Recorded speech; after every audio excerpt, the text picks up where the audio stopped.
আমি পোনপ্ৰথমে অসমীয়া মহিলা মঞ্চৰ তৰফৰ পৰা আমি গৌৰৱ গগৈ ডাঙৰীয়াক এপিচিচিৰ সভাপতি তেখেতক আমি অভিনন্দন জ্ঞাপন কৰিছোঁ। কিন্তু বিপৰীত ছবি আমি এখন কালি দেখিবলৈ পালোঁ, খুব দুখ লগা। আচলতে সাংবাদিক নিগ্ৰহৰ দৰে ঘটনা বিভিন্ন সময়ত হৈ আছে, কিন্তু সাংবাদিকসকলে যদি বাতৰি সংগ্ৰহ কৰিবলৈ যাতে তেওঁলোকে দুখ পাবলগীয়া হয়, তেওঁলোকে এনেকুৱা দুৰ্ঘটনাৰ সন্মুখীন হ'বলগীয়া হয়, যিসকল সাংবাদিকে যে মানুহৰ দুখ দুৰ্দশাৰ পৰা আদি কৰি সমস্তখিনি তেওঁলোকে ৰাইজৰ মাজলৈ লৈ আনে। কিন্তু যোৱাকালি ঘটনাটোত ND24 সাংবাদিকগৰাকীয়ে বাতৰি সংগ্ৰহ কৰিবলৈ যাওঁতে উদণ্ড যিবিলাক যুৱকে তেখেতক মানে প্ৰহাৰ কৰাৰ দৰে ঘটনা কৰিছে, টনা আজোৰা কৰিছে।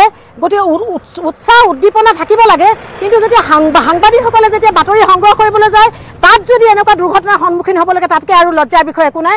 গতিকে আমি অসমীয়া মহিলা মঞ্চৰ তৰফৰ পৰা সেই উদণ্ড যুৱকসকলক উচিত শাস্তি দিব লাগে, আমি আৰক্ষী প্ৰশাসনক দাবী জনাইছোঁ, আৰু অসম চৰকাৰে এটা উচিত তদন্ত কৰিব লাগে এই সংক্ৰান্তত।